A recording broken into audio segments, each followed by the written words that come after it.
Peggy 18.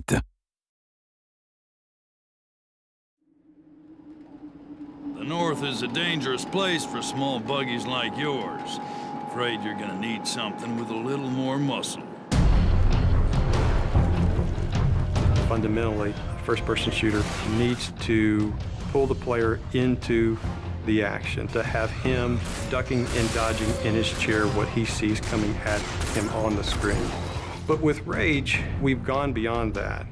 There's so many different things to do. There's so many characters to interact with. There's this world to explore. There's vehicles to drive. So it just becomes immersive on so many levels that when the player is in it, he's engaged with not just the action, but the story, the characters, the world.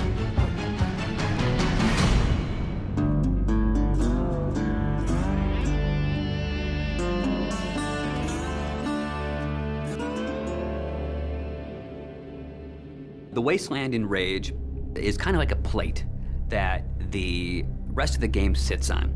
As you travel around, you'll discover that there's these entrances to bandit hideouts and mutant caves and old sewers and things. Listen, don't you go trekking around down there without some serious firepower. In Rage, we try to make the game open but directed. Player choice is very important in Rage. The Wasteland is more than just a setting for the story. It's its own gameplay level, for lack of a better word. It's the thing that stitches the story and it stitches the action all together. We want you to follow this action movie experience, but we allow you some freedoms to kind of explore different things. Each of the missions does kind of surround the story. For instance, we have an electrobolt for the crossbow weapon. Electricity, water, that makes sense. Well, Wellspring sits on top of a well. So the obvious gameplay thing is here, okay, you shoot the electrobolt in the water. It electrifies anybody that's in the water and they die.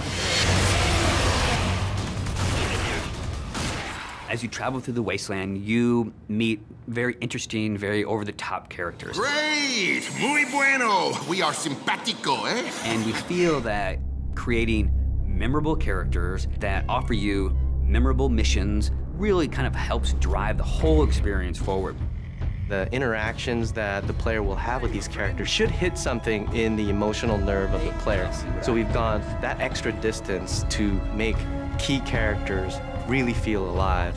So you know when you go talk to Dan or the J.K. Styles, the producer of that crazy TV show, or the sheriff, you forge these relationships with them. And they give you lots of bits of the story, but you live through the rest of those elements. We felt that crafting interesting people made everything fit together. I know you got questions, but we gotta get moving. You're driving across these landscapes and you're going visit people here and they're giving you jobs to do. So I hear you have a message from our friend Dan. Let's have it then. One of the things that we discovered with Rage is when people saw us drive around, shooting other cars, they immediately said, I want to do that in multiplayer. So we've taken the best parts of the vehicle combat from the single-player experience and added a really fun, intuitive multiplayer experience with it. We also have this cooperative style gameplay that allows a player to get with a friend, run through a level that's maybe changed a little bit from things that they've seen in the game, and then we roll a little bit of fiction into that. So it's taking all the kind of visceral, in-your-face action, but you're doing it with a buddy. We really have the best of both. We have great co-op missions and some great vehicle multiplayer. We want to provide this smorgasbord of different things that the player can do so that they can become immersed with other things rather than just a critical story path. But if you want, you can go to the store, get a couple more grenades, outfit yourself with some new ammo types, jump back in the car and head for the next action. And we're okay with that.